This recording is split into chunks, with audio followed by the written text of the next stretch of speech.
슬기로운 의사생활은 의사 5명이 주인공이 되어 그들의 일상에서 벌어지는 에피소드로 내용이 이루어집니다. 오늘 이야기에서 익주는 극강의 메타인지력을 보여줍니다.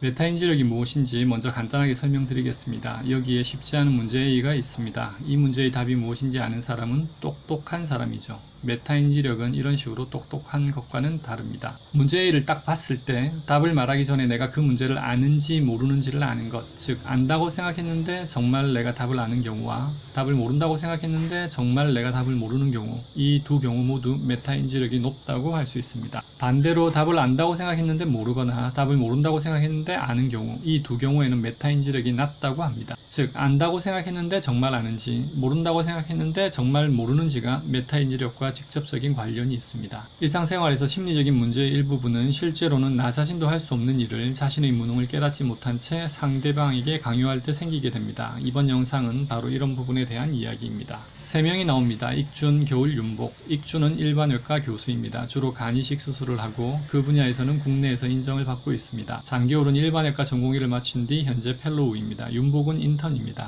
상황은 이렇습니다. 안성주라는 젊은 여자 환자가 입원했는데 간이식을 해야 하는 상황입니다. 그분의 가족으로 부모님과 오빠가 나오는데 이번 기간 동안 오빠는 의료진에게 까칠한 말과 행동을 서슴지 않습니다. 체열을 할 때 멍이 드는 것에 대해서 컴플레인을 하며 제발 숙련된 간호사가 체열을 해달라고 요구하고 수술 전날에는 익준에게 수술이 반드시 성공해야 한다며 많은 부담감을 줍니다. 하지만 익준은 다소 지나쳐 보이는 보호자의 그런 말과 행동을 태연히 받아줍니다. 화이팅까지 같이 하면서 말이죠. 다행히 수술은 성공적으로 끝났고 까칠했던 환자분의 오빠가 의료진에게 떡을 돌렸습니다. 다음 대화를 보면 예민한 보호자를 상대하는 상황에서 익준이 어떤 마음이었는지를 알 수 있습니다. 그런데 이것을 살펴보면 메타인지력이 무엇인지 보다 더 쉽게 이해할 수 있습니다. 한번 보시죠.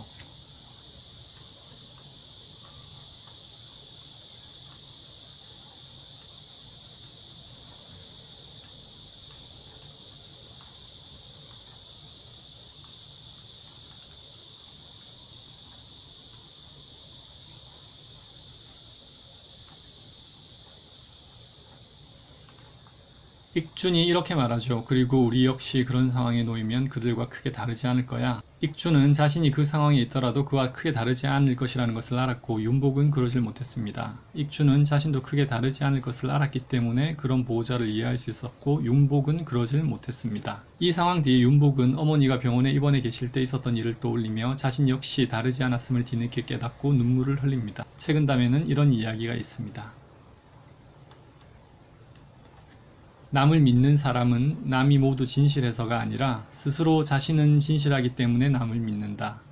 남을 의심하는 사람은 남이 모두 속여서가 아니라 스스로 먼저 속이기 때문에 남을 의심한다. 최근담의 이 말은 이 말대로 의미가 있습니다. 그리고 이 말을 다른 면에서 살펴보면 아래와 같은 면도 볼 수 있습니다. 우리는 우리가 당연히 할 수 있다고 생각하는 일에서 남도 당연히 할 수 있으니 해주기를 기대합니다. 이처럼 내가 그러면 남도 그렇다고 생각하는 것이 보통 사람의 마음입니다. 그런 상황에서 그런 행동을 하는 타인을 용납하지 못하는 것은 나라면 저 상황에서 저러지 않을 것이라고 예측하는 것이죠. 이 부분에서 메타인지력을 설명할 수 있으며 자신의 메타인지력은 바로 이 상황에서 드러납니다. 익준이 보호자를 보며 그저 미소 지을 수 있었던 것은 자신도 그 보호자와 다를 바 없다고 생각했기 때문입니다. 반면 윤복이 처음에 보호자를 보며 미운 마음이 들었던 것은 자신은 그 보호자와 다르다고 생각했기 때문이며 후에 윤복이 익준의 말을 듣고 눈물 흘렸던 것은 자신도 그 보호자와 다르지 않음을 뒤늦게 알았기 때문입니다. 윤복의 실수는 사실 피할 수 없는 일입니다. 젊은 사람이 가지고 있는 양면성이죠. 젊을수록 생각은 이상적이지만 경험이 적다 보니 자신이 할 수 있는 것과 없는 것의 구별을 세밀하게 하기 어려울 수 있습니다. 경험을 통해 그 능과 불능을 알아가게 되면 윤복도 익준의 나이가 되어 자신의 후배에게 저런 이야기를 해줄 수 있을지도 모를 일입니다. 메타인지력이 높은 사람은 상대에 대한 비난을 섣불리 하지 않습니다. 자신이 경험해보지 않은 상황에 대해서는 말을 아끼는 것이죠.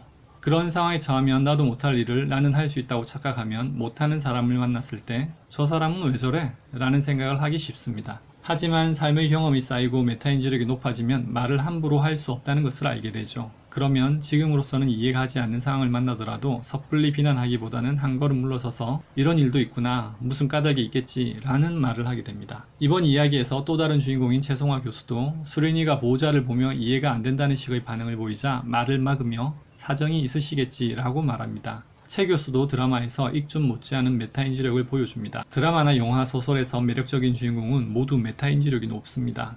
현실에서도 분명 메타인지력이 높은 사람이라면 끌릴 겁니다. 이번 영상은 여기까지입니다. 도움되셨다면 좋아요와 구독 부탁드립니다.